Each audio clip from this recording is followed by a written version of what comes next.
Steve is a professional educator, author, and keynote speaker. He served in the U.S. defense, law enforcement, and intelligence communities for over 35 years as a respected subject matter expert, service provider in protection, firearms, and defensive tactics to numerous high and low profile federal agencies.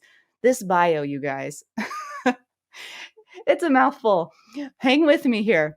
Formerly sworn, Tarani is a former full-time CIA Protective Programs employee and was formerly on staff at the U.S. Department of Energy National Security Institute at Kirkland Air Force Base. He served on the POTUS 45 pre-election executive protection detail and is a DoD and, how do I say that? We'll ask him whenever he gets on here. FLETC-certified firearms instructor who's been on the staff at Gunsite Academy for over 20 years. And he's formerly an adjunct instructor at the SIG Arms Academy for over 16 years, specializing in situational awareness-based training. Tarani is also the published author of 9 books and contributes monthly to numerous industry periodicals. I mean, that's a lot. All right, so I think it would be good. Let's get Steve on here and get this going because we've got a lot to go through. Hey, Steve, your mute is on.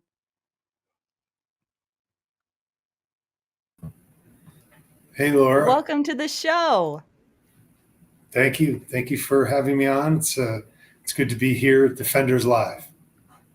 Well, we have a lot to go over, and I think probably what would make the most sense, if you don't mind, is I have a question sort of tying into your background and how you got started in all this. And then I want to get into some of the things that I learned in your book, Your Most Powerful Weapon, which we'll be talking about a little bit later.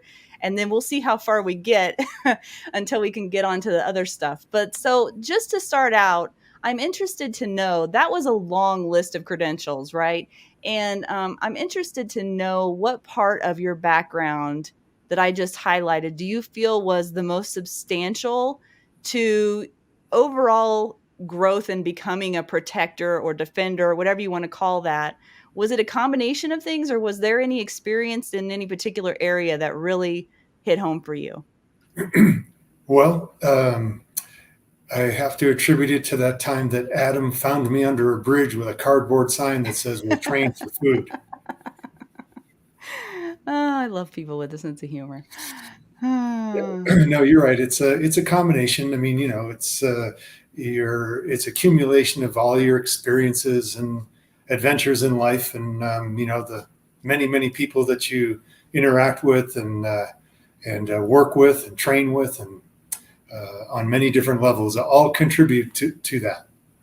Yeah, I imagine that was the case. I didn't know if you had a standout moment or anything that had happened that particularly stood out to you. I do recall you saying at one point something about, and we'll get into this a little bit later, the story about a person that hired you, I think when you were in a government position, and they said that you failed multiple times if you had to use your firearm in that job. And so I think that was really interesting to hear, because that's not what we typically think, I imagine. Right. So what you're referring to was an event. So before you go on an assignment, you get briefing, pre-deployment briefing. And I was with a group of folks who were doing some protection work. And the guy who was doing the pre-deployment briefing had been on for 30 years, very experienced, salty silverback gorilla, and the rest of us gorillas in the room, were looking up to him. And one of the requirements before you could deploy is you had to qualify with certain firearms. And if you did not qualify at a high enough level, you could not deploy. So of course we all kept our quals up as high as we could keep them. And pretty important element to be skilled in that department. And then he comes up on top of the podium and says to us, "If you boys go to guns, you failed." And we all kind of looked at him, we're all, gorillas with the knuckles forward. What? What are you saying? So he goes into detail. He goes, "Look, you guys are protective agents, and you're out there and you're with your protectees, And if your first response is to go to guns, well, where do you think the bullets coming at you are going to go to? Your protectee.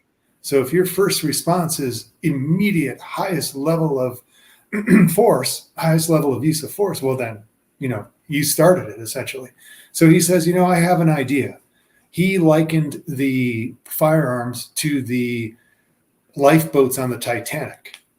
And he says, do you need to know how to use the lifeboats? Of course, the answer is yes.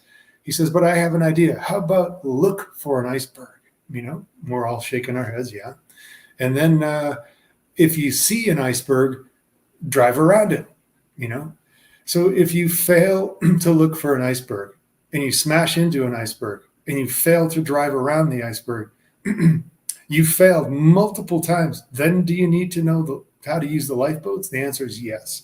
Yeah. And that's, if you can equate that to protection, I don't care who you could be the head of your family, you're with a friend, you're with a family member, you're with a coworker, you are your own protective agent, and your responsibility is to keep your protectee as safe at the highest level you can in any environment.